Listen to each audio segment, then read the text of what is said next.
This week, IndyCar held its spring training test at Circuit of the Americas in Austin, Texas, and fresh off a class win in the Rolex 24 at Daytona, IndyCar rookie Colton Herta has continued to impress. Look at that. Lee Diffie caught up with the 18-year-old sensation.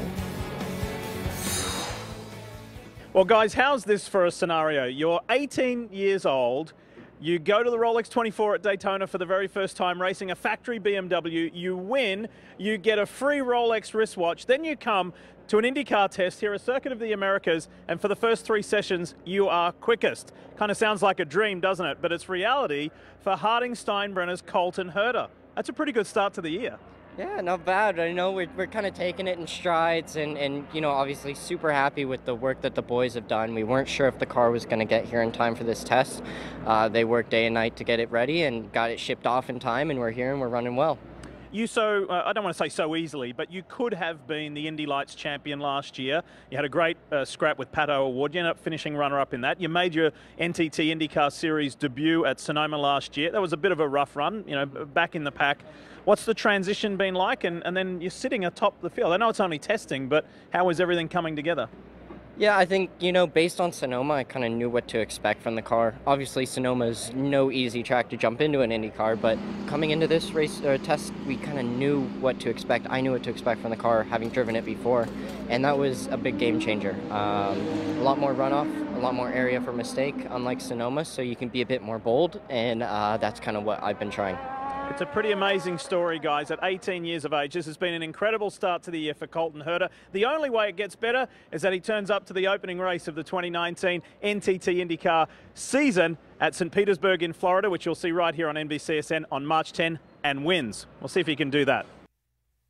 Just 18 years old. And when we think of the IndyCar season, especially the Indy 500, I know you're geeked because as a NASCAR guy, going to the Indy 500 was never an option for you as a crew chief. Yeah, I've never made it. Never made it to the Brickyard for the Indy 500. I've obviously been there for all the NASCAR races, and that place is so special. It's just instant when you walk in what that place is about. And I've seen the pageantry on TV most of the time from Charlotte, preparing for the Coca-Cola 600, that I am super excited. Not only is it back on NBC, but I'm going to be up there. I think I'm going to drag my old buddy Dale Jr. up there. We got to go to the Rolex this year. So as a motorsports fan, I'm now a big fan that NBC has all these different series because I get to see them all. Well, and storylines to watch. I know there's a ton of them in IndyCar, but really there's, I guess if you're going to watch one guy, who is it? Yeah, it's Scott Dixon. I mean, this, and if we're equating it to NASCAR, he's the Jimmy Johnson of IndyCar. He's got 5 championships, and the way he goes about it, he just does it quiet.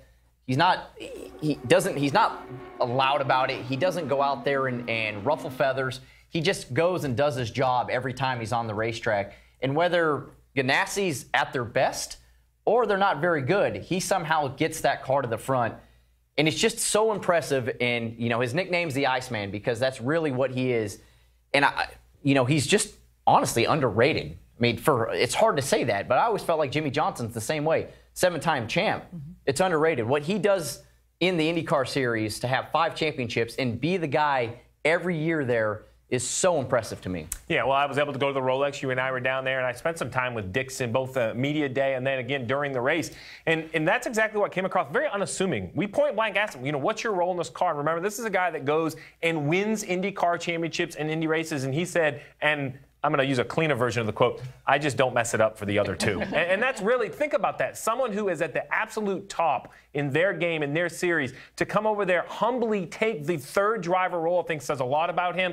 I'm excited to see the entire series because it's filled from veteran to youth. I think that what makes any great series is you got to have that youth pushing some of those veterans. And the thing that he won't mention is when he gets in the car, he's usually the fastest out of the whole team. The great ones don't have to. Right? Yeah, that's how it is. I know the Motorsports Hour thing, you can kind of get thirsty a little bit, but you brought your own milk? Well, you know, when I figure it's supposedly the best tasting thing to ever have in Indianapolis, so you can't have it, we can have it just sit here, but I'm not going to drink it. But I would say that, you know, 72 people, 72 different names have won the Indianapolis 500 and tasted that milk in Victory Lane, so there's something special about it. I still have nightmares because of that from 2013, leading the Indy 500 for Roger Penske, and my seatbelt came undone and had to pit, so Some of the allure, though, of something like that. I'm sorry. But what this is, I do want to say, so this is so special because these bottles are going out to promote, obviously, the Indy 500. We're just 100 days. I think tomorrow marks 100 days away from the Indy 500. So you can't get this special bottle with the logo, everything. I may We steal have it one as we leave here. I know. So you know. Well, we'll just kind of set it here. See.